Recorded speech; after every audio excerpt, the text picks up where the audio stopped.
Early ఇజాక్యులేషన్కి కంప్లీట్గా treatment ఉందా? So ఇప్పుడు ఎర్లీ ఇజాక్యులేషన్ అంటే సైంటిఫిక్ టర్మ్లో మనం దాన్ని ప్రీమెచ్యూర్ ఇజాక్యులేషన్ అంటాం. హస్బెండ్ వైఫ్ కలిసే సమయంలో కొంతమంది మగవాళ్ళకి అర్లీగా శాంపిల్ బయటకు వచ్చేస్తూ ఉంటుంది. సో దాన్ని ప్రీమెచ్యూర్ ఇజాక్యులేషన్. ఈ ప్రీమెచ్యూర్ ఇజాక్యులేషన్కి ఇంత టైం వెయిట్ చేశాకనే శాంపిల్ బయటికి రావాలి అని ఏం లేదండి. బట్ జనరల్ కన్సెన్సస్లో ఏమంటామంటే ఎనీవేర్ 1 to 3 minutes, అంటే sometimes even less than 1 minute కొంతమందికి శాంపిల్ తొందరగా బయటకు వచ్చేస్తుంది అంటే మగవాళ్ళకి, దాన్ని మనం ప్రీమెచ్యూర్ ఇజాక్యులేషన్ అనొచ్చు. రీజన్ సేమ్ అయి ఉండొచ్చు. First always 90% of the time reason is psychological అండి. సైకలాజికల్ అంటే ఏదో ఒక టెన్షనో, యాంగ్జైటీనో, performance anxiety. And then second వచ్చేసి రిలేషన్షిప్ ఇష్యూస్.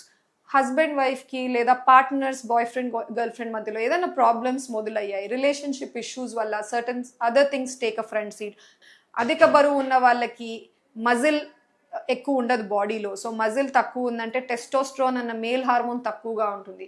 దానివల్ల కూడా వాళ్ళు ఈ ప్రీమెచ్యూర్ ఇజాక్యులేషన్ ఇష్యూ అన్నది ఫేస్ చేస్తూ ఉండొచ్చు.